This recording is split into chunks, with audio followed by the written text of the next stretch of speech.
नमस्ते बच्चों, कैसे हैं आप सब।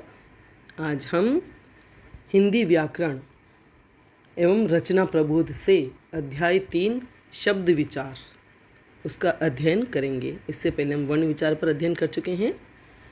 प्रत्येक भाषा की अपनी ध्वनि व्यवस्था, शब्द रचना एवं वाक्य का निश्चित संरचनात्मक ढांचा तथा एक सुनिश्चित अर्थ प्रणाली होती है। प्रत्येक भाषा की अपनी ध्वनि व्यवस्था, जैसे हमारी हिंदी की ध्वनि व्यवस्था जो हमने वर्ण विचार में पढ़ी है ना, वह है वर्ण व्यवस्था, ध्वनि व्यवस्था जिसमें स्वर है, व्यंजन है।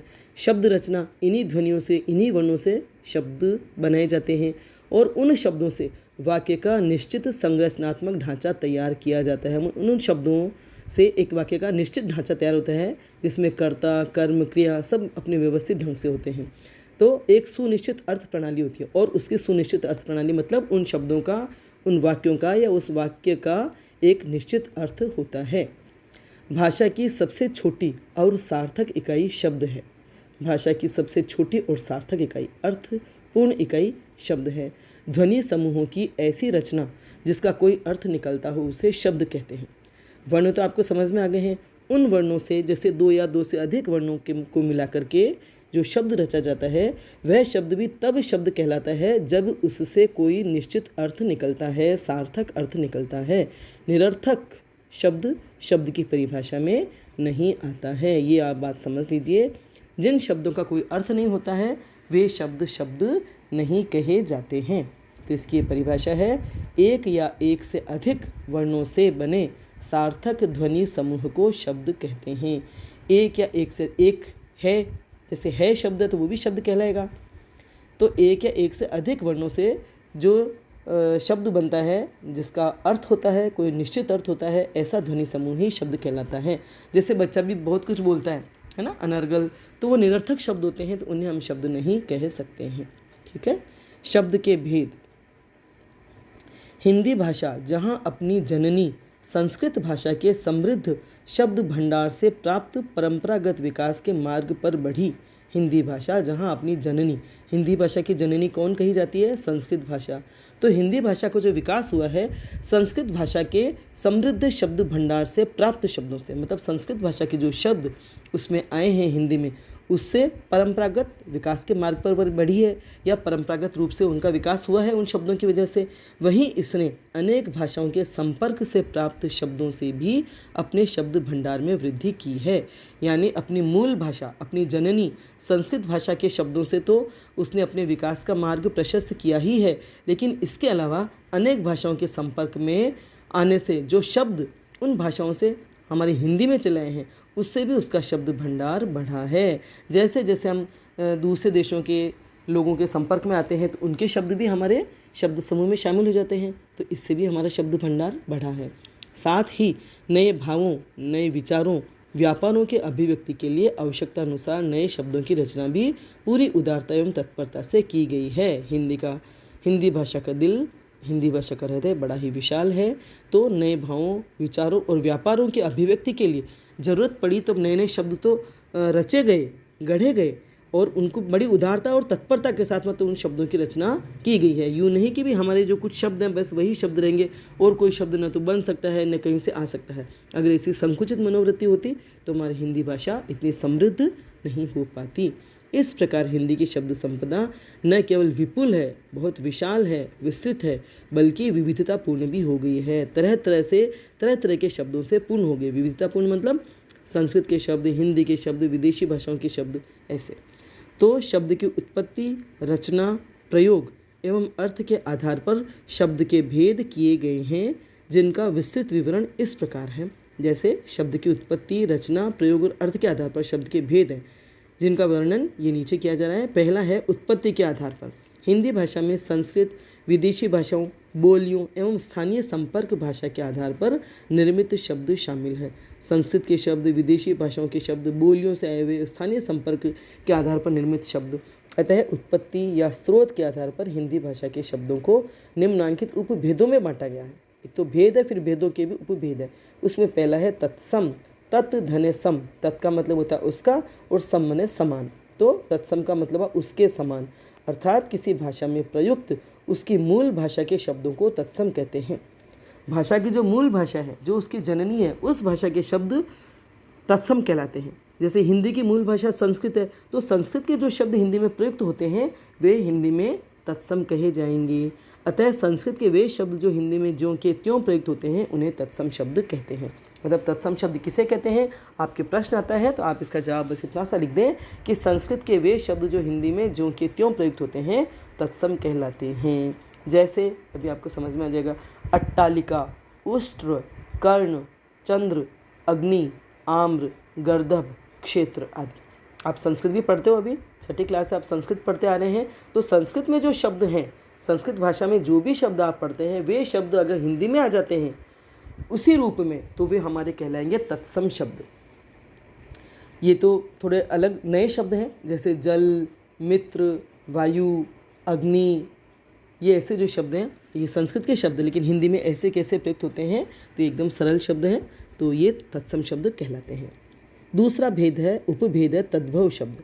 संस्कृत भाषा के वे शब्द जिनका हिंदी में रूप परिवर्तित कर उच्चारण की सुविधा अनुसार प्रयुक्त किया जाने लगा। संस्कृत के ही शब्द तो संस्कृत के ही हैं, लेकिन संस्कृत थोड़ी क्लिष्ट पड़ती है, तो उनको अपनी मतलब सुविधा के अनुसार, उच्चारण की सुविधा के अनुसार उनका रूप परिवर्तित करके जिस तरह से उनका प्रयोग किया जाने लगा तो उन्हें तद्भव शब्द कहने लगे, है ना। तत्सम तो जो संस्कृत के शब्द हैं, और संस्कृत के उन शब्दों का जब रूप बदल दिया गया या बोलते बोलते उनका उच्चारण बहुत परिवर्तित हो गया, जैसे घिस गया हम कह सकते हैं, तो वे शब्द तद्भव शब्द कहलाते हैं। जैसे अभी देखिए तत्सम था अट्टालिका, उसका तद्भव हुआ अटारी। हर कोई अट्टालिका शब्द भी आराम से नहीं बोल सकता है, उष्ट्र शब्द भी नहीं बोल सकता है, तो उष्ट्र का तद्भव होगा ऊंट, कर्ण का तद्भव कान, चंद्र का चांद, अग्नि का आग, आम्र का आम, गर्दभ का गधा और क्षेत्र का खेत। ऐसे कई शब्दों के अर्थ जो आपको संस्कृत में नहीं आते हैं तद्भव शब्द में अपने आप ही आपको समझ में आ जाता है। ठीक है, अब नीचे जो है तत्सम और तद्भव शब्दों की सूची दी गई है, उसे भी मैं पढ़ूंगी। हम ये सोचे कि चलो मैं छोड़ दूँ तुम पढ़ लेना, तो आप नहीं पढ़ोगे, आप भी छोड़ दोगे, इसलिए मैं रीडिंग लगाऊंगी इन शब्दों की। आप ध्यान से सुनिए, चाहे आप देख करके पढ़ें सुने, चाहे आप आंख बंद करके सुने, लेकिन आप सुनिए अवश्य। इससे आपका भाषा ज्ञान, आपके शब्दों का ज्ञान बढ़ेगा कि तत्सम शब्द कौन से हैं, तद्भव शब्द कौन से हैं। हर चीज़ को हम सरल समझ करके छोड़ देते हैं या अनावश्यक समझ के छोड़ देते हैं, लेकिन वह हर चीज़ बहुत ही काम की होती है और हमारा शब्द भंडार तो विस्तृत होना बहुत ज़रूरी है।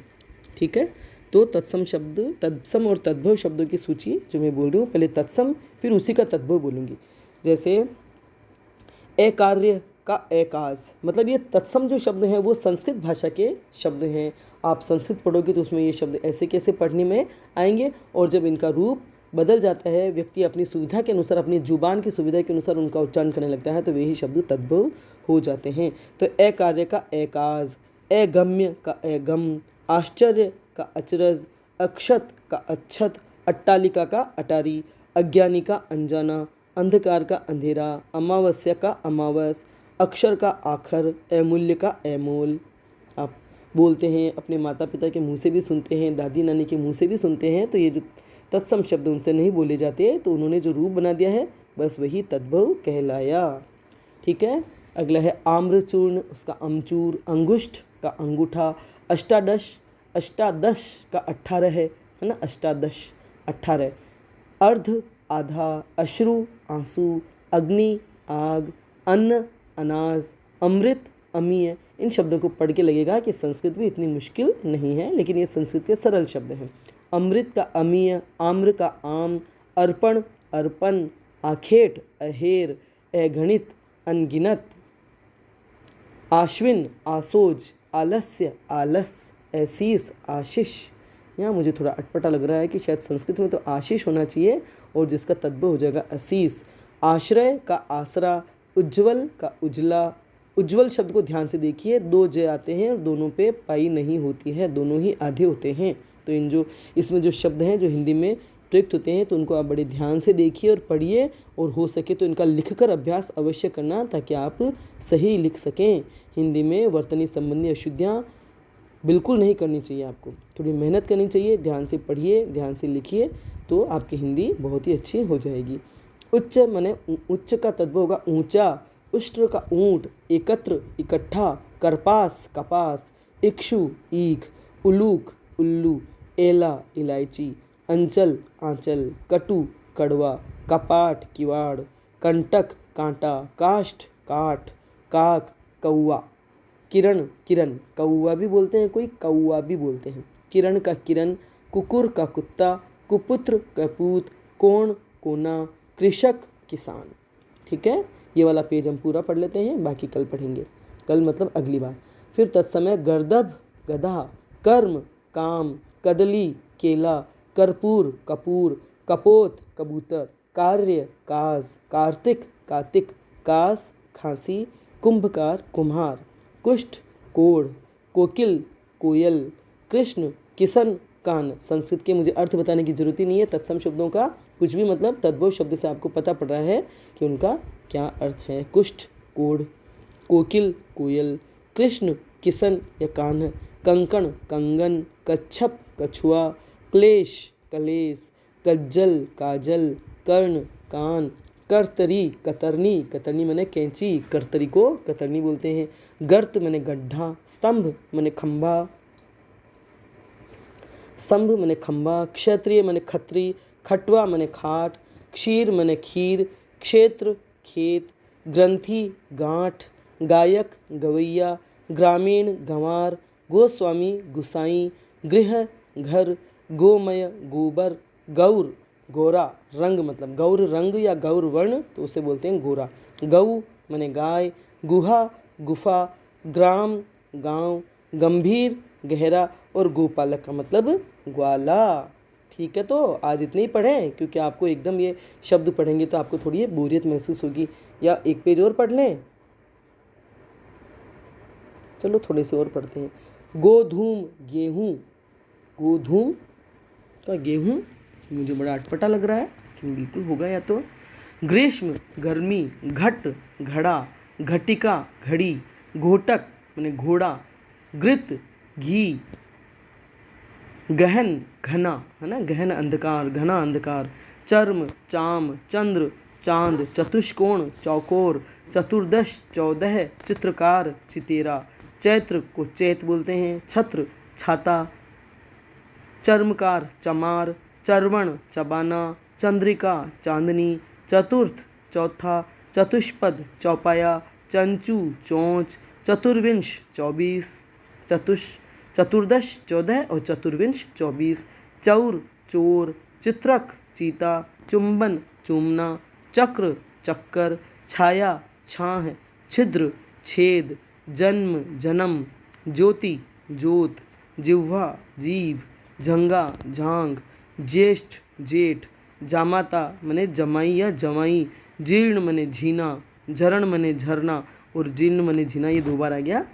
तप्त तपन, तीक्ष्ण तीखा, तैल तेल, तपस्वी तपसी, ताम्र मने तांबा, तीर्थ तीरथ, तुंद तोंद बड़ा पीठ, त्वरित तुरंत, तृण तिनका, दधी दही, दंत दांत, दीपश्लाका दिया सलाई, दीप दिया, दीपावली दिवाली, दुर्बल दुबला, द्विपट दुपट्टा, द्वितीय दूजा, दूर्वा दूब, घास होती ना उस दूर्वा, दुग्ध दूध, दुख दुख, दक्षिण दाहिना, तो ये जो दुख हम विसर्ग वाला लिखते हैं वो संस्कृत का शब्द है, दक्षिण दाहिना, देव दई या देव, धर्म धर्म, धरित्री धरती, धूम धुआं, धरतूर धतूरा, धैर्य धीरज, धन श्रेष्ठी धन्ना सेठ, धान्य मने धान, नग्न नंगा, नक्षत्र नखत, नव्य नया, नापित नाई, नृत्य नाच,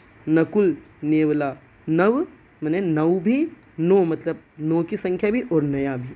ठीक है, तो आज हम इतने ही शब्द पढ़ेंगे, आप इनको अगर अपनी कॉपी में लिखेंगे बहुत ही अच्छा रहेगा आपके लिए, लिखने का अभ्यास भी हो जाएगा और उच्चारण का अभ्यास भी हो जाएगा, ताकि आप अशुद्धियाँ भी नहीं कर पाएंगे। ठीक है, समझ में आया हो वीडियो तो आप लाइक करें, अपने दोस्तों के साथ शेयर करें, मेरे चैनल को सब्सक्राइब करें और बेल आइकन भी अवश्य टच करें, ताकि जब भी मैं वीडियो बनाऊंगी उसकी सूचना आपको तत्काल मिल जाएगी। धन्यवाद।